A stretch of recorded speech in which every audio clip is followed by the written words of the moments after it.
ಎಲ್ಲರಿಗೂ ನಮಸ್ಕಾರ. ನನ್ನ ಹೆಸರು ಛಾಯಾ ಅಂತ. ಒಂದು ಕಾಲೇಜಲ್ಲಿ ಕೆಮಿಸ್ಟ್ರಿ ಪ್ರೊಫೆಸರ್ ಆಗಿ ವರ್ಕ್ ಮಾಡ್ತಾ ಇದ್ದೀನಿ. ನನ್ನ ಇಂಟೆನ್ಷನ್ ಏನು ಈ ಚಾನೆಲ್ನ ಸ್ಟಾರ್ಟ್ ಮಾಡೋದಕ್ಕೆ ಅಂದರೆ, ಸಾಧ್ಯ ಆದಷ್ಟು ಕೆಮಿಸ್ಟ್ರಿ ರಿಲೇಟೆಡ್ ಟಾಪಿಕ್ನ ಸಿಂಪಲ್ ಆಗಿ ಕನ್ನಡದಲ್ಲಿ ಹೇಳುವಂಥ ಪ್ರಯತ್ನ ಮಾಡ್ತಿದ್ದೀನಿ. ಕೆಮಿಸ್ಟ್ರಿ ಇಷ್ಟ ಇಲ್ದಿರೋರ್ಗೂ ಕೆಮಿಸ್ಟ್ರಿ ಕಡೆಗೆ ಸೆಳೆಯುವಂಥ ಪ್ರಯತ್ನನ ನನ್ನ ಚಾನಲ್ ಮುಖಾಂತರ ಮಾಡ್ತಾ ಇದ್ದೀನಿ. ಪರ್ಟಿಕ್ಯುಲರ್ಲಿ ಕನ್ನಡ ಮೀಡಿಯಂ ಹುಡುಗರಿಗೆ, ರೂರಲ್ ಹುಡುಗರಿಗೆ ಹೆಲ್ಪ್ ಆಗಲಿ ಅಂತ ಕೆಮಿಸ್ಟ್ರಿನ ಕನ್ನಡದಲ್ಲಿ ಹೇಳುವಂಥ ಪ್ರಯತ್ನ ನನ್ನ ಚಾನಲ್ ಮುಖಾಂತರ ಮಾಡ್ತಾ ಇದ್ದೀನಿ. ನೀವೇನಾದರೂ ರಾಣಿ ಚೆನ್ನಮ್ಮ ಯೂನಿವರ್ಸಿಟಿನಲ್ಲಿ ಓದ್ತಾ ಇದ್ದೀರಾ, ಕೆಮಿಸ್ಟ್ರಿನ one of the major subject ಆಗಿ ತೊಗೊಂಡಿದ್ದೀರಾ, PCM ಆಗಿರ್ಬೋದು, CBZ ಆಗಿರ್ಬೋದು, ಅಥವಾ ಬೇರೆ ಬೇರೆ ಕೆಮಿಸ್ಟ್ರಿ ಕಾಂಬಿನೇಷನ್ ಇರುವಂಥವ್ರು ಆಗಿರ್ಬೋದು, ಅದರಲ್ಲಿ ಫಸ್ಟ್ ನಿಮಗೆ ಸಿಲೆಬಸ್ ಪ್ರಕಾರ 4 ಯೂನಿಟ್ ಇರುತ್ತೆ. Unit 1, unit 2, unit 3 and unit 4 ಅಂತ ಇರುತ್ತೆ. ಯೂನಿಟ್ 1ಅಲ್ಲಿ ನಿಮಗೆ ಏನಿದೆ ಅಂತಂದರೆ ಅಟಾಮಿಕ್ ಸ್ಟ್ರಕ್ಚರ್ ಇದೆ. ಅಟಾಮಿಕ್ ಸ್ಟ್ರಕ್ಚರಲ್ಲಿ ಇವತ್ತು ನಾನು ಫಸ್ಟ್ ವಿಡಿಯೋನ ಅಪ್ಲೋಡ್ ಮಾಡ್ತಾ ಇದ್ದೀನಿ. ಇವತ್ತಿನ ವಿಡಿಯೋದಲ್ಲಿ ನಾನು ಕ್ಲಾಸಿಕಲ್ ಮೆಕ್ಯಾನಿಕ್ಸ್ ಅಂದರೆ ಏನು, ಅದು ವಾಟ್ ಆರ್ ದಿ ಲಿಮಿಟೇಷನ್ಸ್, ಅದರಿಂದ ಏನು ಪ್ರಾಬ್ಲಮ್ ಆಯಿತು, ಅದಕ್ಕೆ that classical mechanics was unable to answer some of the questions, ಅದನ್ನು ಆನ್ಸರ್ ಮಾಡೋದಕ್ಕೋಸ್ಕರ ಅಥವಾ ಅದರಲ್ಲಿ ಡ್ರಾಬ್ಯಾಕ್ನ ಹೇಳೋದಕ್ಕೋಸ್ಕರ ವೇವ್ ಪಾರ್ಟಿಕಲ್ ಡ್ಯುಯಾಲಿಟಿ ಬೇಕಾಗುತ್ತೆ. De Broglie's theory of matter of waves ಇರುತ್ತೆ. ಅದೇ ಥರ Heisenberg's uncertainty principle, origin, how because of the some drawbacks with the classical mechanics we were into the quantum mechanics. ಅದ್ರ ಬಗ್ಗೆ ಇವತ್ತು ಇನ್ ಡೀಟೇಲ್ ಆಗಿ ಹೇಳೋಣ ಅಂತ ಅನ್ಕೊಳ್ತಾ ಇದ್ದೀನಿ. ನಿಮ್ಮ ಸಿಲೆಬಸ್ ಪ್ರಕಾರ ಅಟಾಮಿಕ್ ಸ್ಟ್ರಕ್ಚರಲ್ಲಿ 15 ಅವರ್ಸ್, ಒಂದೊಂದು ಯೂನಿಟ್ ಏನಿದೆಯಲ್ಲ ಅದು 15 ಅವರ್ ಇದೆ. ಇಲ್ಲಿ ಅಟಾಮಿಕ್ ಸ್ಟ್ರಕ್ಚರಲ್ಲಿ ನಿಮ್ಮ ಸಿಲೆಬಸ್ ಪ್ರಕಾರ review of Bohr theory and its limitation, dual behaviour of matter and radiation, de Broglie's relationship, uncertainty principal.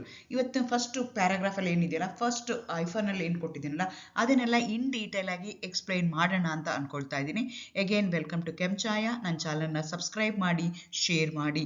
ನೀವು ನನ್ನ ಚಾನೆಲ್ಗೆ ಹೋಗಿ ಸಬ್ಸ್ಕ್ರೈಬ್ ಮಾಡಿಕೊಂಡು ಪ್ಲೇ ಲಿಸ್ಟ್ಗೆ ಹೋಗಿ RCU first sem, SEP first sem, atomic first sem ಅಂತ ಕೊಟ್ಟರೆ ಅಲ್ಲಿ ನಾನು ಅಪ್ಲೋಡ್ ಮಾಡಿರೋ ವಿಡಿಯೋಗಳೆಲ್ಲ ನಿಮಗೆ ಒಂದೇ ಕಡೆಗೆ ಸಿಗ್ತಾ ಹೋಗುತ್ತೆ ಹೇಳ್ತಾ ಇದ್ದೀನಿ. ಸೊ ಮೆಕ್ಯಾನಿಕ್ಸ್ ಅಂತ ವರ್ಡ್ ನಾನು ಏನು ಹೇಳಿದೆ, ಕ್ಲಾಸಿಕಲ್ ಮೆಕ್ಯಾನಿಕ್ಸ್ ಅಂತ ಹೇಳಿದೆ, ಕ್ವಾಂಟಮ್ ಮೆಕ್ಯಾನಿಕ್ಸ್ ಅಂತ ಹೇಳಿದೆ. ಮೆಕ್ಯಾನಿಕ್ ಅಂದರೆ ಏನು, ಮೆಕ್ಯಾನಿಕ್ಸ್ ಅಂದರೆ ಏನು ಅಂತ ನನಗೆ ಗೊತ್ತಿರಬೇಕಾಗತ್ತೆ. Dealing with object and motions.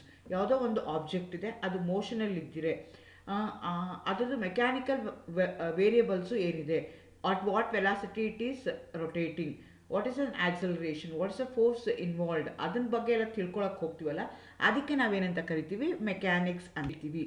Classical ಮೆಕ್ಯಾನಿಕ್ಸ್ನ ನಾವೇನಂತ ಕರಿತೀವಿ, ನ್ಯೂಟನ್ಸ್ ಮೆಕ್ಯಾನಿಕ್ಸ್ ಅಂತಲೂ ಕರೀತಾರೆ. ಸರ್ ಐಸಾಕ್ ನ್ಯೂಟನ್ ಏನು ಮಾಡ್ತಾನೆ, ಲಾ ಆಫ್ ಮೋಷನ್ 17th ಸೆಂಚುರಿಯಲ್ಲಿ ಹೇಳ್ತಾರೆ, successfully explaining the motions of objects and planet. Objects ಮತ್ತು ಪ್ಲಾನೆಟ್ಸ್, ಸೋಲಾರ್ ಸಿಸ್ಟಮ್ಸ್ ಇರ್ಬೋದು, ಪ್ಲಾನೆಟ್ಸ್ ಇರ್ಬೋದು, ಅದ್ರ ಬಗ್ಗೆ ಅವನು ಡಿಸ್ಕ್ರೈಬ್ ಮಾಡ್ತಾನೆ 17th ಸೆಂಚುರಿಯಲ್ಲಿ. But in the end of the 19th century, experimental evidences accumulated showing that the classical mechanics failed when applied to very small particles. ಈಗ ನೀವು ಈಗ ಅವ್ರೇನು ಮಾಡ್ತಾರೆ, sir Isaac Newton planetary movement ಹೇಗಾಗತ್ತೆ ಅಂದರೆ with respect to huge particles ಏನಿದೆಯಲ್ಲ ಅದು ಹೇಗಾಗತ್ತೆ, ಹೌದಾ ಮೋಷನ್ ಆಗ್ತಾ ಹೋಗುತ್ತೆ, ಅದು ಹೇಗೆ ಮೂವ್ ಆಗ್ತಾ ಹೋಗುತ್ತೆ, ಹೇಗೆ ಚಲನೆ ಆಗ್ತಾ ಹೋಗುತ್ತೆ, that they going to understand with a huge objects. ಅದೇ ಹ್ಯೂಜ್ ಆಬ್ಜೆಕ್ಟ್ ಕಾನ್ಸೆಪ್ಟ್ಸ್ನ, ಅದು 17th ಸೆಂಚುರಿಯಲ್ಲಿ ಸರ್ ಎಸ್ ನ್ಯೂಟನ್ ಹೇಳಿದ್ದು. ಅದೇ ಕಾನ್ಸೆಪ್ಟ್ನ when you use in a molecules which are very small, very tiny, sub atomic particles ಇರ್ಬೋದು, ಅಟಾಮಿಕ್ ಪಾರ್ಟಿಕಲ್ಸ್ಗೆ ಆ ಸೈಜ್ಗೆ ಮ್ಯಾಕ್ರೋ ಇರುವಂಥದ್ದನ್ನು ಮೈಕ್ರೋಗೆ ಅಪ್ಲೈ ಮಾಡಿದಾಗ ಎಷ್ಟೊಂದು ಅವ್ರು ಏನು ಥಿಯರಿ ಹೇಳಿದ್ರಲ್ಲ ಅದು ಯಾವುದೂ ಅಪ್ಲೈ ಆಗಲಿಲ್ಲ. ಅದಕ್ಕೆ ನಾವೇನಂತ ಕರಿತೀವಿ ಅಂತಂದರೆ, ಯಾಕೆ ಅಪ್ಲೈ ಆಗಿಲ್ಲ ಅಂತ ನಾವು ಅರ್ಥ ಮಾಡ್ಕೊಳ್ತೀವಲ್ಲ, ಅದಕ್ಕೆ ನಾವೇನಂತ ಕರಿತೀವಿ, ಕ್ವಾಂಟಮ್ ಮೆಕ್ಯಾನಿಕ್ಸ್ ಅಂತ ಹೇಳ್ತೀವಿ. Quantum means very small packet of energy ಅಂತ ಕರಿತೀವಿ. ಅಷ್ಟು ಸಣ್ಣದು ಇರೋವಂಥ ಸ್ಮಾಲ್ ಪಾರ್ಟಿಕಲ್ಸ್ದು ಹೇಗೆ ಮೂವ್ಮೆಂಟ್ ಆಗುತ್ತೆ, ಹೇಗೆ across the path with a force, acceleration, velocity, ಅದನ್ನು ನಾವು ತಿಳ್ಕೊಳ್ತೀವಲ್ಲ, ಅದಕ್ಕೆ ನಾವೇನಂತ ಕರಿತೀವಿ, ಕ್ವಾಂಟಮ್ ಮೆಕ್ಯಾನಿಕ್ಸ್ ಅಂತ ಕರಿತೀವಿ. ಈ ಕ್ಲಾಸಿಕಲ್ ಮೆಕ್ಯಾನಿಕ್ಸ್ ಅಂದ್ರೇನು, it's a branch of science based on Newton's law of motion and Maxwell's electromagnetic wave theory. To explain the phenomenon related to motion and energy is known as classical mechanics or Newtonian mechanics ಅಂತ ಕರಿತೀವಿ. So classically ಅಂತಂದರೆ ಬಿಗಿನಿಂಗಲ್ಲಿ ನಾನು ಹೇಳಿದಂಗೆ mechanics ಅಂದರೆ with respect to motion. So huge object ಹೇಗೆ motion ಆಗುತ್ತೆ, ಅದರದ್ದು speed ಎಷ್ಟಿರುತ್ತೆ, ಅದರದ್ದು ಆಕ್ಸಲರೇಷನ್ ಇರುತ್ತೆ, at what speed it is moving, rotating, ಅದನ್ನು ನಾವು ಅರ್ಥ ಮಾಡ್ಕೊಂಡ್ವಲ್ಲ, ಅದಕ್ಕೆ ನಾವೇನಂತ ಕರಿತೀವಿ ಕ್ಲಾಸಿಕಲ್ ಮೆಕ್ಯಾನಿಕ್ಸ್ ಅಂತೀವಿ. ಎರಡು ನಾವು ತಗೊಳ್ತೀವಿ, ಒಂದು ನ್ಯೂಟನ್ಸ್ ಲಾ ಆಫ್ ಮೋಷನ್ ತಗೊಳ್ತೀವಿ, ಇನ್ನೊಂದು ಮ್ಯಾಕ್ಸ್ವೆಲ್ಸ್ ಎಲೆಕ್ಟ್ರೋಮ್ಯಾಗ್ನೆಟಿಕ್ ವೇವ್ ಥಿಯರಿ ನಾವು ಕನ್ಸಿಡರ್ ಮಾಡ್ಕೊಳ್ತೀವಿ. Classical mechanics obeyed the macroscopic particles such as planets and rigid bodies. According to the classical mechanics, it should be possible to determine simultaneously the position and velocity of the moving particle. But classical theory ಏನು ಹೇಳುತ್ತೆ, classical mechanics ಏನು ಹೇಳುತ್ತೆ ಅಂದರೆ, ನಾನು ಹೇಳಿದಾಗೆ macroscopic with respect to the planet, ಆ ಥರ ಇರೋದಕ್ಕೆ ರಿಜಿಡ್ ಪ್ಲ್ಯಾನೆಟ್ಸ್ ಇರ್ಬೋದು, ರಿಜಿಡ್ ಬಾಡೀಸ್ ಇರ್ಬೋದು, ಅದು ಹೇಗೆ ಮೂವ್ ಆಗುತ್ತೆ, how it going to move, ಅದು ಹೇಗೆ ಚಲನೆ ಆಗುತ್ತೆ, ಹೇಗೆ ಮೋಷನಲ್ ಇರುತ್ತೆ, ಅದನ್ನು ಅದು ಹೇಳೋಕ್ಕೆ ತಗೊಳ್ತು. ಅದೇ ಕ್ಲಾಸಿಕಲ್ ಮೆಥಡ್ನ ನೀವು ಸ್ಮಾಲ್ ಆಬ್ಜೆಕ್ಟ್ಗೆ, ಮೈಕ್ರೋಸ್ಕೋಪಿಕ್ ಪಾರ್ಟಿಕಲ್ಸ್ಗೆ ಅಪ್ಲೈ ಮಾಡಿದಾಗ it was not taking. And quantum mechanics, classical mechanics ಏನು ಹೇಳುತ್ತೆ ಅಂದರೆ, it is possible to determine simultaneously position and velocity of the moving particle ಅಂತ ಹೇಳ್ತಾರೆ. ಅಂದರೆ ನೀವು ಯೂಜ್ ಪಾರ್ಟಿಕಲ್ನ ತೊಗೊಂಡಾಗ, ಮ್ಯಾಕ್ರೋಸ್ಕೋಪಿಕ್ ಪಾರ್ಟಿಕಲ್ಸ್ನ ತೊಗೊಂಡಾಗ, ಅದಕ್ಕೆ ನಾವು ಪೊಸಿಷನ್ ಮತ್ತು ವೆಲಾಸಿಟಿನ that particular particle can occupy simultaneous ಆಗಿ ಅದನ್ನು ಕಂಡುಹಿಡಿಬೋದು ಅಂತ ಹೇಳ್ತಾರೆ. ಆದರೆ ಅನ್ಸನ್ಬರ್ಗ್ ಅನ್ಸರ್ಟಿನಿಟಿ ಪ್ರಿನ್ಸಿಪಲ್ ಏನು ಹೇಳುತ್ತೆ ಅಂದರೆ, ಅದಕ್ಕೆ ಎಕ್ಸಾಕ್ಟ್ಲಿ ಆಪೋಸಿಟ್ ಹೇಳುತ್ತೆ. We cannot determine simultaneously position and velocity of the particle ಅಂತ ಹೇಳುತ್ತೆ. ಸೊ ಎರಡು ಕಾಂಟ್ರಡಿಕ್ಟರಿ. ಒಂದೇನಾಗುತ್ತೆ, ಮ್ಯಾಕ್ರೋಸ್ಕೋಪಿಕ್ ತೊಗೊಂಡಾಗ ಅವ್ರೇನೋ ಒಂದು ಕಾನ್ಸೆಪ್ಟ್ನ ಹೇಳಿದ್ರಲ್ಲ, ಆ ಕಾನ್ಸೆಪ್ಟು ಅದಕ್ಕೆ ಸೂಟಬಲ್ ಆಗ್ತಿತ್ತು. ಈಗ ನಾವು ಅನ್ಸರ್ಟಿನಿಟಿ ಪ್ರಿನ್ಸಿಪಲ್ ಏನು ಹೇಳ್ತೀವಿ, ಅದು ಎಕ್ಸಾಕ್ಟ್ಲಿ ಆಪೋಸಿಟ್ ಹೇಳುತ್ತೆ. Classical mechanics assumes the energy is emitted or absorbed in a continuous manner. Difference ಏನು ಅಂದರೆ, ಈಗ ಅನ್ಸರ್ಟಿನಿಟಿ ಪ್ರಿನ್ಸಿಪಲ್ ಅಂತ ಇದಕ್ಕೆ ಮತ್ತು ಇದಕ್ಕೆ ತಗೊಂಡ್ರೆ, the Planck quantum theory detects that emission or absorption of energy takes place in a discontinuous manner in the form of a packets called as a quantum. So ಈಗ ಏನು ಹೇಳ್ತಾ ಇದ್ದೀವಿ ಅಂದರೆ, ನಾವು ಕ್ಲಿಯರ್ ಕಟ್ಟಾಗಿ ಕ್ಲಾಸಿಕಲ್ ಮೆಕ್ಯಾನಿಕ್ಸ್ಗೂ ಮತ್ತು ಕ್ವಾಂಟಮ್ ಮೆಕ್ಯಾನಿಕ್ಸ್ ಅಥವಾ origin of the quantum mechanics ಯಾಕೆ ಆಗ್ತಾ ಇದೆ, ಅಥವಾ ಕ್ಲಾಸಿಕಲ್ ಮೆಕ್ಯಾನಿಕ್ಸು ಯಾಕೆ ಫೇಲ್ ಆಯಿತು, ಅದನ್ನು ನಾವು ಈಗ ತಿಳ್ಕೊಳ್ಳೋಕ್ಕೆ ಟ್ರೈ ಮಾಡ್ತಾ ಇದ್ವಿ. We have so many theories. Actually ಇದೇನಿದೆಯಲ್ಲ, ಇದು ಫಿಸಿಕ್ಸ್ಗೂ ಬರುತ್ತೆ, ಕೆಮಿಸ್ಟ್ರಿಗೂ ಬರುತ್ತೆ. ಇದು ಅವರಾದರೆ ಅದನ್ನು ಕ್ವಾಂಟಮ್ ಫಿಸಿಕ್ಸ್ ಅಂತ ಹೇಳ್ತಾರೆ, ನಾವು ಕ್ವಾಂಟಮ್ ಕೆಮಿಸ್ಟ್ರಿ ಅಂತ ಹೇಳ್ತೀವಿ, ಅಥವಾ ಕ್ವಾಂಟಮ್ ಮೆಕ್ಯಾನಿಕ್ಸ್ ಅಂತ ಹೇಳ್ತೀವಿ. ಮೆಕ್ಯಾನಿಕ್ಸ್ ಅಂದರೆ ಮೂವ್ ಆಗ್ತಿದೆ. ಕ್ಲಾಸಿಕಲ್ ಏನು ಹೇಳ್ತಿತ್ತು ಅಂದರೆ, ಮ್ಯಾಕ್ರೋಸ್ಕೋಪಿಕ್ ಪಾರ್ಟಿಕಲ್ಸ್ಗೆ ಹೇಳ್ತಾ ಇತ್ತು.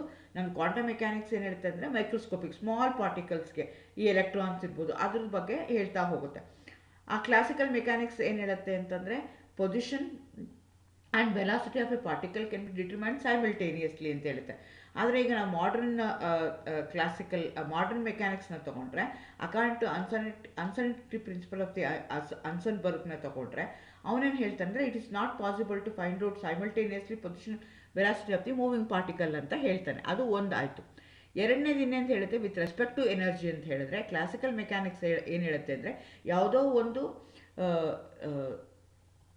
Light energy when it falls on a matter, ಯಾವುದೋ ಒಂದು ಮೆಟಲ್ ಮೇಲೆ ಯಾವ್ದಾದ್ರು ಬಿದ್ದಾಗ ಅದು ಎನರ್ಜಿನ ಎಮಿಟ್ ಮಾಡ್ಬೋದು ಅಥವಾ ಅಬ್ಸರ್ವ್ ಮಾಡ್ಬೋದು. ಅದು ಯಾವ ರೀತಿಯಾಗಿರುತ್ತೆ ಅಂದರೆ, ಇನ್ ಎ ಕಂಟಿನ್ಯೂಸ್ ಮ್ಯಾನರ್ ಆಗಿರುತ್ತೆ, without giving a gap. Time ಕೊಡ್ದಂಗೆ ಏನಾಗ್ತಾ ಹೋಗುತ್ತೆ, ಬಿದ್ದ ತಕ್ಷಣ ಏನಾಗುತ್ತೆ, ಇಟ್ ಗೆಟ್ ಎಮಿಟೆಡ್ ಅಂತ ಹೇಳ್ತೀವಿ.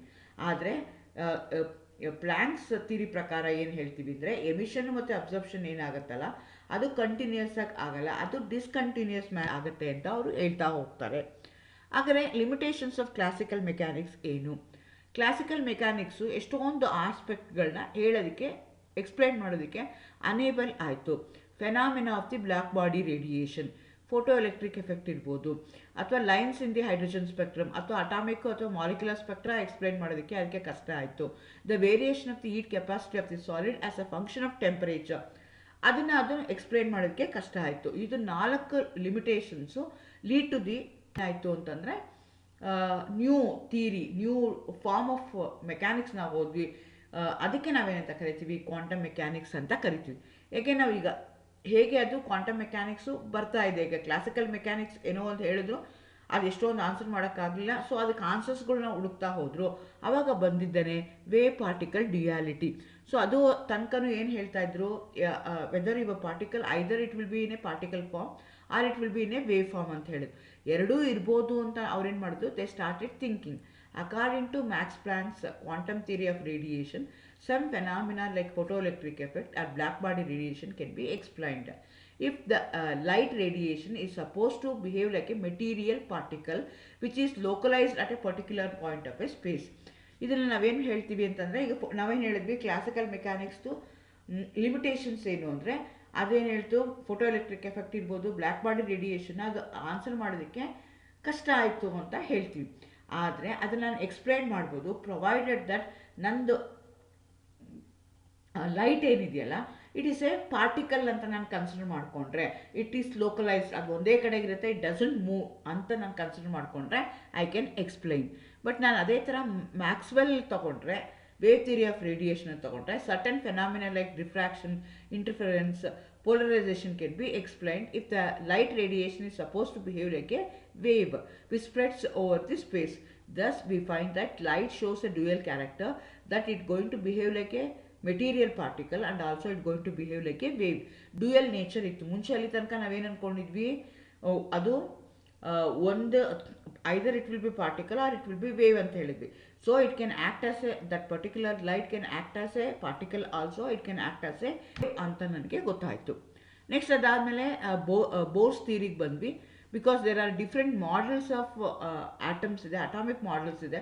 ಅದರಲ್ಲಿ ಬೋರ್ಸ್ ಥಿಯರಿ ತೊಗೊಂಡ್ರೆ ಅಲ್ಲಿ ಏನು ಹೇಳ್ತಾರೆ ಅಂದರೆ, ಆಟಮ್ನ ನಾವು ಬೇರೆ ಥರ ಎಕ್ಸ್ಪ್ಲೈನ್ ಮಾಡೋದಕ್ಕೆ ಟ್ರೈ ಮಾಡೋದಕ್ಕೆ ಇದು ಮಾಡ್ತಾರೆ.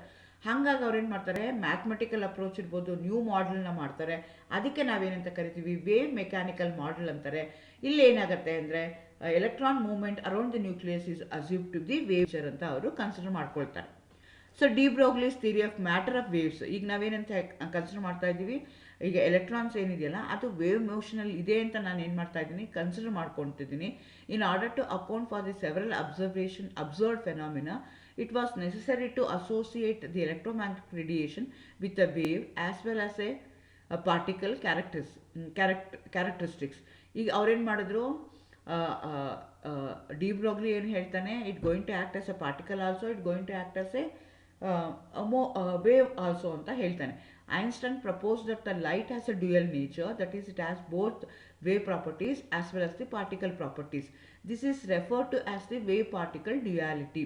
In 1924, de Broglie extended this idea of the dual character of the light to all moving particles of the matter, suggested that all matter particles in motion have a dual nature, that is, all the matter particles possess the characteristics of both material particle and a wave.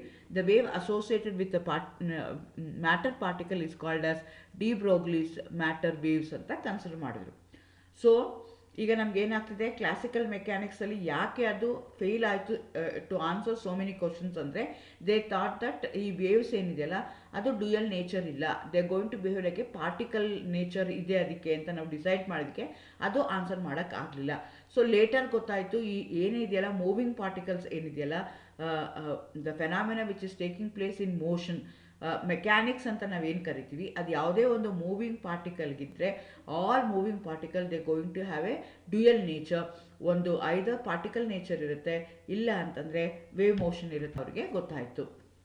Okay, ಅದನ್ನು ನಾನೇನು ಮಾಡಬೇಕು, ಅದನ್ನು prove ಮಾಡಬೇಕು in terms of mathematical expression. ಹಾಗಾಗಿ de Broglie's equation can be derive from the Einstein's equation. Einstein ಏನು ಹೇಳ್ತಾನೆ, particle nature. Planck's equation ಹೇಳುತ್ತೆ wave nature. So ಇವೆರಡೂ ಸೇರಿಸಿ ನಾನು ಏನು ಮಾಡಬೇಕಾಗತ್ತೆ, ಈಗ ಡಿ ಬ್ರಾಗ್ಲಿ ಈಕ್ವೇಷನ್ನ ತರಬೇಕಾಗತ್ತೆ, which going to have both particle nature and also wave nature. According to Einstein's theory ಏನಾಗುತ್ತೆ, E = mc² ಅಂತ ಹೇಳ್ತೀವಿ. E is the energy, C is the velocity. ಅದೇ ಥರ ಪ್ಲ್ಯಾಂಕ್ ಕ್ವಾಂಟಮ್ ಕೆಮಿಸ್ಟ್ರಿ ತೊಗೊಂಡ್ರೆ E = hν ಅಂತ ಹೇಳ್ತೀವಿ. ಈಗ ನಾನು ಏನು ಮಾಡ್ತಾ ಇದ್ದೀನಿ, ಒಂದು ಕೇಸಲ್ಲಿ ಏನಾಗ್ತಾ ಇದೆ, ಪಾರ್ಟಿಕಲ್ ನೇಚರ್ ಅಂತ ಹೇಳ್ತಾ ಇದ್ದೀವಿ, ಅದಕ್ಕೆ ಐನ್ಸ್ಟೈನ್ ಮಾಸ್ ಎನರ್ಜಿ ರಿಲೇಷನ್ಶಿಪ್ ಅಂತ ಹೇಳ್ತಾ ಇದ್ದೀವಿ. ಇನ್ನೊಂದು ಕಡೆಗೆ ಮ್ಯಾಕ್ಸ್ ಪ್ಲ್ಯಾಂಕ್ ಈಕ್ವೇಷನ್ ಅಂತ ಹೇಳ್ತೀವಿ, ವೇವ್ ನೇಚರ್ ಅಂತ ಹೇಳ್ತಾ ಇದ್ದೀವಿ. ಎರಡರಲ್ಲೂ ನಾವೇನು ಮಾಡ್ತಾ ಇದ್ದೀವಿ, we are expressing in terms of energy. ಅವೆರಡೂ ಈಕ್ವೇಟ್ ಮಾಡ್ತೀನಿ ಈಗ. ವೇರಾಸ್ ಪ್ಲ್ಯಾಂಕ್ ಕ್ವಾಂಟಮ್ ಕಂಡೀಷನಲ್ಲಿ ಏನಾಗುತ್ತೆ, ಇ ಅಂದರೆ ಎನರ್ಜಿ ಅಂತ ಆಫ್ ಎ ಫೋಟಾನ್ ಅಂತ ಹೇಳ್ತೀವಿ, ನ್ಯೂ ಏನಿದೆಯಲ್ಲ ಅದನ್ನು ಫ್ರೀಕ್ವೆನ್ಸಿ ಅಂತ ಹೇಳ್ತೀವಿ, ಹೆಚ್ ಏನು ಬರುತ್ತಲ್ಲ ಅದನ್ನು ನಾನು ಪ್ಲ್ಯಾಂಕ್ಸ್ ಕಾನ್ಸ್ಟಂಟ್ ಅಂತ ನಾನು ಹೇಳ್ತೀನಿ. ಎರಡು ಕಡೆಗೂ ಇ ಇರೋದಕ್ಕೋಸ್ಕರ ಈ ಎರಡು ಇನು ಈಕ್ವೇಟ್ ಮಾಡಿದಾಗ E is equal to m c squared is equal to h nu ಆಗುತ್ತೆ. Therefore m c squared is equal to h again u is equal to ಏನಾಯಿತು ಸಿ ಬೈ ಲ್ಯಾಂಬ್ಡಾ ಆಗುತ್ತೆ. ಹಾಗಾಗಿ h into c by lambda ಹಾಕೊಳ್ತೀನಿ. Therefore m c is equal to H by lambda ಆಗುತ್ತೆ, ಅಥವಾ lambda is equal to H by m c, or lambda is equal to H by B M B, or lambda is equal to H by P. So ನನಗೆ ಯಾವ್ದು ಬೇಕೋ ಆ ರೀತಿಯಾಗಿ ಅದನ್ನು ನಾನು convert ಮಾಡ್ಕೋಬೋದು. ಐದರ್ ನಾನು ವೆಲಾಸಿಟಿ ಮಾಡ್ಕೋಬೋದು, ಮಾಸ್ ಮಾಡ್ಕೋಬೋದು, ಮೂಮೆಂಟಮ್ ಮಾಡ್ಕೋಬೋದು. ಪಿ ಅಂದರೆ ಮೂಮೆಂಟಮ್ ಇದೆ. ಸೊ ಈ ರೀತಿಯಾಗಿ we thought that it going to have both particle nature and also wave nature ಇದೆ ಅಂತ. Wave particle duality is associated with all material particle in case of ordinary object of the wave length is too small to be measured. It becomes appreciable for the particles of the size of an electron. The mass of the object increases with the wavelength decreases. Next ಇದನ್ನು ಬೇರೆ ಬೇರೆ ಎಕ್ಸ್ಪೆರಿಮೆಂಟಲ್ಲಿ ಅದನ್ನೇನು ಮಾಡ್ತಾರೆ, confirm ಮಾಡ್ತಾರೆ. It going to all moving particle they going to have a dual nature ಅವರು prove ಮಾಡ್ತಾರೆ. ಹಾಗಾದರೆ ಇದು dual nature de Broglie's matter waves. De Broglie's matter waves ಅಂತಂದ್ರೆ ಏನು, it going to have both particle nature and also wave nature. ಅದೇನು ಹೇಳುತ್ತೆ ಅಂತಂದರೆ ಅದ್ರದ್ದು ಕ್ಯಾರೆಕ್ಟರಿಸ್ಟಿಕ್ಸ್ ಏನಂದರೆ, matter waves are not electromagnetic in nature, they are not radiated into empty space, they are not emitted or absorb, they can never separated from the particle but remain attached to a particle. They travel with a speed which depends on the nature of the matter of the particle, while electromagnetic waves travel with the speed of the light ಅಂತ ಹೇಳ್ತೀವಿ. Significance ಏನು ಇದು equation ನಾನು ಹೇಳ್ದಂಗೆ, ಅಲ್ಲಿ equation ಹೇಳಿದ್ರೆ ಅದರ significance ಏನು. So it says that everything in nature which possess the properties of a particle and A wave, but it is only for the small particle like electron, like the wave-like character becomes significant. It has no significance for the macroscopic bodies of a greater mass. ಇಲ್ಲಿ ಏನು ಹೇಳುತ್ತೆ ಅಂದರೆ, ನೀವು ಯಾವುದೇ ಒಂದು moving particle ತಗೊಂಡಾಗ ಆ moving ಪಾರ್ಟಿಕಲ್ಗೆ going to have both properties. ಒಂದು ಪಾರ್ಟಿಕಲ್ ಪ್ರಾಪರ್ಟಿ ಇರುತ್ತೆ, ಇನ್ನೊಂದು ವೇವ್ ಪ್ರಾಪರ್ಟಿ ಇರುತ್ತೆ. ನಾವೇನು ಹೇಳಿದ್ವಿ, ಕ್ಲಾಸಿಕಲ್ ಮೆಕ್ಯಾನಿಕ್ಸ್ ಏನು ಹೇಳ್ತಾ ಇದೆ, ಯೂಜ್ ಮೆಕ್ಯಾನಿಕ್ಸ್ದು ಹೇಳ್ತಾ ಹೋಗ್ತಾ, ಲೈಕ್ ಪ್ಲಾನೆಟ್ದೆಲ್ಲ ಹೇಳ್ತಾ ಹೋಗ್ತದೆ. ಆದರೆ ಅದು ಮ್ಯಾಕ್ರೋಸ್ಕೋಪಿಕ್ಕಿಗೆ ಎಕ್ಸ್ಪ್ಲೈನ್ ಮಾಡೋಕ್ಕೆ ಸೂಟಬಲ್ ಆಯಿತು, ಮೈಕ್ರೋಸ್ಕೋಪ್ಗೆ ಎಕ್ಸ್ಪ್ಲೈನ್ ಮಾಡಲಿಲ್ಲ. ಆದರೆ ಇದೇನು ಮಾಡ್ತಾ ಇದೆ ಅಂದರೆ, ಡಿ ಬ್ರೋಗ್ಲಿ ಈಕ್ವೇಷನ್ ಏನು ಹೇಳ್ತಾ ಇದೆ ಅಂದರೆ ಮೈಕ್ರೋಸ್ಕೋಪಿಕ್ಗೂ ಆಗ್ತಾ ಇದೆ. ಆದರೆ ಇಲ್ಲೇನಾಗ್ತಿದೆ ಅಂದರೆ ವೇವ್ ಲೈಕ್ ನೇಚರ್ ಏನಾಗುತ್ತೆ, ಸಿಗ್ನಿಫಿಕೆಂಟ್ ಆಗುತ್ತೆ. ಬಟ್ ಆ ವೇವ್ ನೇಚರ್ ಏನಿದೆಯಲ್ಲ, that won't be significant for the macroscopic bodies ಅಂತ ನಾವು ಹೇಳ್ತೀವಿ. It gives a justification for the Bohr concept of quantization of angular moment of an electron based on the wave nature of the particle. Again, uncertainty principle ನಾನು ಹೇಳ್ದಂಗೆ, uncertainty principle ಏನು ಹೇಳುತ್ತೆ ಅಂದರೆ, we cannot find out the position and moment of a subarticle particle is impossible ಅಂತ ಹೇಳುತ್ತೆ. But classical mechanics ಏನು ಹೇಳುತ್ತೆ, it is possible ಅಂತ ಹೇಳುತ್ತೆ. Because there we are going to consider only the particle nature ಅಷ್ಟೇ consider ಮಾಡ್ಕೊಳ್ತೀವಿ. Wave ನೇಚರ್ನ ನಾವು ಮ್ಯಾಕ್ರೋಸ್ಕೋಪಿಕಲಿ ಕನ್ಸಿಡರ್ ಮಾಡ್ಕೊಳ್ಳಲ್ಲ. That we are going to consider only in the case of microscopic. Small ಇದಕ್ಕೆ sub atomic particles ಇರ್ಬೋದಲ್ಲ, ಅದಕ್ಕೆ ನಾವು ಇಲ್ಲಿ consider ಮಾಡ್ಕೊಳ್ತೀವಿ. Accurate and simultaneous measurement of both position and momentum of a sub atomic particle like an electron is impossible ಅಂತ ಹೇಳುತ್ತೆ, according to uncertainty principle. Heisenberg's uncertainty principle ಪ್ರಕಾರ ಅದು ಹೇಳುತ್ತೆ. The product of the uncertainty in position, the position delta x ಅಂತ ಹೇಳ್ತೀವಿ, momentumಗೆ delta p ಅಂತ ಹೇಳ್ತಾರೆ, will be equal or greater than the Planck's constant divided by 2 pi h by 2 pi ಅಂತ ಹೇಳ್ತೀವಿ. So ಈ ರೀತಿಯಾಗಿ ಅದನ್ನು ಹೇಳ್ತಾರೆ. Let us suppose it is necessary to measure the momentum and position of an electron. Let us imagine the microscope that can relieve us the position of the electron. In order to use the microscope, the electron must be illuminated. The electron is illuminated, light photons will collide with the electron, they change the moment of an electron. Hence, with a bright light, though we have measured the position accurately, the measured momentum will inaccurate. So ಅಂದರೆ ಏನು ಹೇಳ್ತಾ ಇದ್ದಾರೆ, at A time ನಾನು ಎರಡೂ position ಮತ್ತು ಮೊಮೆಂಟಮು ಎರಡೂ ಮಾಡ್ತೀನಿ ಅಂದರೆ ಕಷ್ಟ ಆಗುತ್ತೆ. ಈಗ ಯಾವುದೋ ಒಂದು ಮೈಕ್ರೋಸ್ಕೋಪ್ನ ತೊಗೊಂಡು ಅದರಲ್ಲಿ ನಾನು ಮಾಡ್ತಾ ಇದ್ದೀನಿ, ಪೊಸಿಷನ್ ಆಫ್ ಎನ್ ಎಲೆಕ್ಟ್ರಾನ್ ನಾನು ರಿವೀಲ್ ಮಾಡ್ಕೊಳ್ತಾ ಇದ್ದೀನಿ ಅಂದರೆ ನನಗೆ ಎಲೆಕ್ಟ್ರಾನ್ ತುಂಬ ಚಿಕ್ಕದಾಗಿದೆ, ಕಾಣಲ್ಲ. ಅದು ಕಾಣಬೇಕು ಅಂದರೆ ಏನು ಮಾಡಬೇಕು, ಅದಕ್ಕೆ ನಾನು ಅದ್ರ ಮೇಲೆ ಲೈಟ್ ಬೀಳಬೇಕು, ಅದನ್ನು ಇಲ್ಯುಮಿನೇಟ್ ಮಾಡಬೇಕು. ಇಲ್ಯುಮಿನೇಟ್ ಮಾಡಿದಾಗ ಏನಾಗುತ್ತೆ, ಆ ಆ ಫೋಟಾನ್ಸ್ ಏನಾಗುತ್ತೆ, ಲೈಟ್ ಫೋಟಾನ್ಸ್ ಯಾವುದು ಇಲ್ಯುಮಿನೇಟ್ ಮಾಡೋಕ್ಕೆ ನಾನು ಯಾವುದು ಲೈಟ್ ಎನರ್ಜಿ ಯೂಸ್ ಮಾಡಿದ್ದೀನಲ್ಲ ಆ ಲೈಟ್ ಎನರ್ಜಿ ಫೋಟಾನ್ಸ್ನು ಮತ್ತು ಈ ಸಬ್ಸ್ಟೆನ್ಸಲ್ಲಿ ಇರುವಂಥ photon they going to interact with each other, they collide with each other. Collide ಆದಾಗ ಏನಾಗುತ್ತೆ, ಚೇಂಜ್ ಇನ್ ಮೊಮೆಂಟಮ್ ಆಗುತ್ತೆ.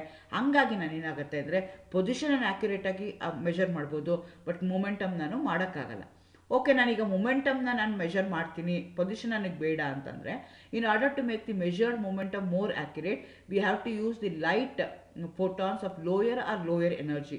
But with a very low energy, even though the momentum can be measured accurately, the position measure will be inaccurate. So ನಾವು ಅದಕ್ಕೆ ಏನು ಮಾಡಬೇಕು, bright light use ಮಾಡಿದ್ರೆ, ಅದು frequency ಕಡಿಮೆ ಇರೋವಂಥ ಲೈಟ್ನ ಯೂಸ್ ಮಾಡಿದ್ರೆ ಅವಾಗ ಏನಾಗುತ್ತೆ ಅಂದರೆ ಪೊಸಿಷನ್ ನಾವು ಕರೆಕ್ಟಾಗಿ ಐಡೆಂಟಿಫೈ ಮಾಡೋಕ್ಕಾಗಲ್ಲ. So Dus both position and momentum of an electron cannot be measured accurately, the other would be correspondingly inaccurate. ನೀವು ಇದನ್ನು ಮಾಡೋಕ್ಕೆ ಹೋದರೆ ಅದು ಬರಲ್ಲ, ಅದನ್ನು ಮಾಡೋಕ್ಕೆ ಹೋದರೆ ಇದು ಬರೋದಿಲ್ಲ. ಸೊ ಇದಕ್ಕೆ ನಾವೇನಂತ ಕರಿತೀವಿ, ಅನ್ಸರ್ಟನಿಟಿ ಪ್ರಿನ್ಸಿಪಲ್. ಸೊ ಐದು ಸರ್ಟೈನ್ ಆಗಿ ಎರಡೂ ನಾವು ಮಾಡೋಕ್ಕಾಗಲ್ಲ, only one we can do it. This principle holds good for all the object, but it is significant only for the microscopic particle, not for the macroscopic particle. Obviously, the energy of the photon is insufficient to change the position and velocity of the bigger bodies when it collides with them. For example, the light from the torch falling on a running ball in a dark room neither changes the speed of a ball nor its direction, that is position. So ಈ ರೀತಿಯಾಗಿ ನಾವೇನು ಮಾಡ್ಕೋಬೋದು ಅಂತಂದರೆ, ಮ್ಯಾಕ್ರೋಸ್ಕೋಪಿಕ್ಗೆ ನಾವು ಅದನ್ನು apply ಮಾಡೋದು ಕಷ್ಟ ಆಗುತ್ತೆ, ಮೈಕ್ರೋಸ್ಕೋಪಿಕ್ ಈಸಿಯಾಗಿ ಅಪ್ಲೈ ಮಾಡ್ಬೋದು. So this lead to the origin of the new mechanics. ಅದಕ್ಕೆ ನಾವೇನಂತ ಕರಿತೀವಿ, ಕ್ವಾಂಟಮ್ ಮೆಕ್ಯಾನಿಕ್ಸ್ ಅಂತ ಕರಿತೀವಿ. The classical point of view of is inadequate for objects of appreciably size, but it is quite unsatisfactory for describing the behavior particle of in subatomic atomic dimensions. It has been necessary therefore to devise a new mechanics for the treatment of electronics and atomic nuclei. In this new mechanics, which takes into account the de Broglie's dual nature of matter, Ansonsberg uncertainty principle. The exact position of the moving object, such as the orbital of an electron around the nucleus of an atom, is replaced by the function which determines the probability of an object being in a particular position. These probability functions satisfy differential equations which are analogous to those representing the variation of an amplitude of a wave. This new atomic mechanics have been referred to as wave mechanics. This new approach to study the small particles provide a satisfactory basis for many of the quantum postulates. The term quantum mechanics is generally used for this new approach. ಅಂದರೆ ಏನಾಗ್ತಾ ಇದೆ, ಸಬ್ atomic particles ಏನಾಗ್ತಿದೆ ಅಥವಾ microscopic substances ಏನಿದೆ ಅವಕ್ಕೆ ನಾವೇನಂತ ಕರಿತೀವಿ, wave mechanics. Because ಎರಡೂ ನೇಚರ್ ಇದೆ, ಡ್ಯುಯಲ್ ನೇಚರ್ ಇರೋದಕ್ಕೆ ಪೊಸಿಷನ್ ಇದೆ ಮತ್ತು ವೇವ್ ನೇಚರ್ ಇದೆ. ಬಟ್ ವೇವ್ ನೇಚರ್ ಏನಾಗ್ತಾ ಇದೆ, ಜಾಸ್ತಿ ಕಾಣಿಸ್ಕೊಳ್ತಾ ಇದೆ. ಹಾಗಾಗಿ ಆ ನ್ಯೂ ಅಪ್ರೋಚ್ಗೆ ನಾವೇನಂತ ಕರಿತೀವಿ, ಕ್ವಾಂಟಮ್ ಮೆಕ್ಸ್ ಅಂತ ಹೇಳ್ತೀವಿ. So seriousness of the mind was prerequisite for understanding the Newtonian physics. I am not convinced it is not handicap in understanding the quantum theory. Usually quantum mechanics ಅಂತ ಏನು ಹೇಳ್ತೀವಿ ಅಥವಾ ಕ್ವಾಂಟಮ್ ಥಿಯರಿ ಅಂತ ಏನು ಹೇಳ್ತೀವಿ, ತುಂಬ ಕಾಂಪ್ಲಿಕೇಟೆಡು, ಕಷ್ಟ ಅಂತ ನಮ್ಗೆ ಅನಿಸ್ತಾ ಇರುತ್ತೆ. ಬಟ್ ನಾವು ಹೆಂಗೆ ನಾವು ನ್ಯೂಟೋರಿಯನ್ ಅಂದರೆ ಕ್ಲಾಸಿಕಲ್ ಮೆಕ್ಯಾನಿಕ್ಸ್ ಅರ್ಥ ಮಾಡ್ಕೊಳ್ಳೋಕ್ಕೆ ಸಾಧ್ಯ ಆಗಿತ್ತಲ್ಲ, ಅದೇ ರೀತಿ ಯೋಚನೆ ಮಾಡಿದ್ರೆ ಈ ಕ್ವಾಂಟಮ್ ಥಿಯರಿ ನಾವು ಈಸಿಯಾಗಿ ಅರ್ಥ ಮಾಡ್ಕೋಬೋದು ಅಂತ ನಮಗೆ ಅನಿಸುತ್ತೆ. Thank you, all the best.